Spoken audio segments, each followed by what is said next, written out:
रवि का 9 साल का बेटा आदित्य इन दिनों सोशल मीडिया पर छाए एक ट्रेंड के पीछे पागल हो गया था।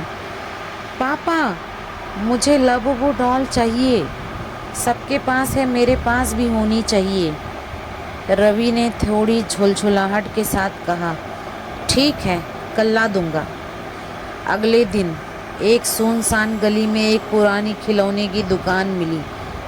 दुकान अंधेरी थी और भीतर से हल्की सी सीटी जैसी आवाज़ आ रही थी। दुकानदार ने मुस्कुराते हुए कहा, ये लो लबूबू डॉल, लेकिन सावधान रहना।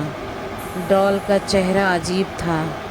बड़ी काली पुतलियां, हल्के पीले दांत और होठ ऐसे जैसे अभी कुछ फुसफुसाने वाले हो।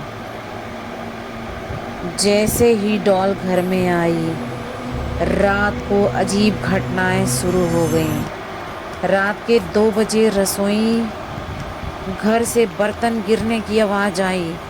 रवि ने जाकर देखा, सारे बर्तन फर्श पर थे और बीच में लबूबू डॉल खड़ी थी।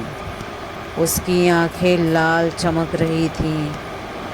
आदित्य, तूने इसे यहाँ रखा? नहीं पापा, मैंने तो इसे अपने कमरे में छोड़ा था। अगली रात आदित्य की चीख सुनकर रवि भागा। आदित्य का शरीर हवा में तैर रहा था। उसकी आंखें उलट गई थीं और उसके मुंह से काला धुआं निकलकर डॉल में समा रहा था। एक गहरी खुरदरी आवाज़ गूंजी, मैं पजूजू, तुम्हारी आत्मा मेरी है। इसके बाद घर में हर दिन खौफनाक घटनाएं होने लगीं। आईने में अपने ही चेहरे की जगह पजूजू का चेहरा दिखना। खाली कमरों में बच्चों की हंसी और रोने की आवाज़। हर सुबह घर के किसी एक सदस्य के शरीर पर नीले काले हाथों का निशान।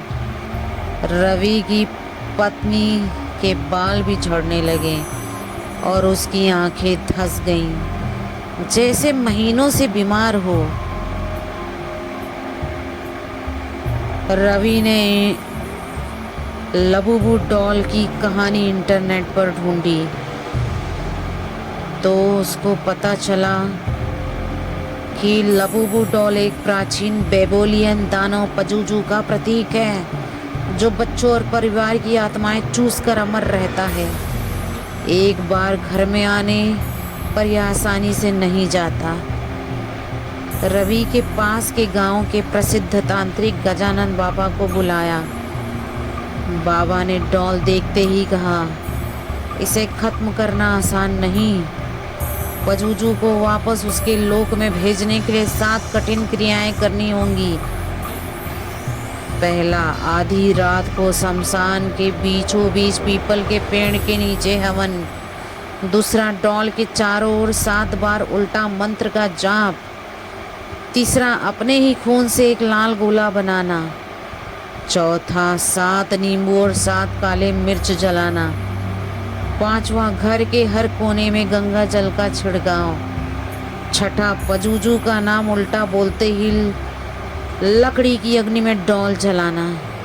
सातवां, आखिरी क्षण में मंत्र पूरा करना, वरना पजूजू मुक्त होकर किसी और पर सवार हो जाएगा। जब बाबा ने डॉल को अग्नि में डाला तो वह जलने के बजाय चीखने लगी, मैं वापस आऊंगा। अचानक हवा तेज हो गई, बिजली चमकी और डॉल के अंदर हजारों साए निकलकर रात के अंधेरे में समा गए। अगले ही पल सब शांत हो गया। आदित्य होश में आया और उसके चेहरे पे मासूमियत लौट आई।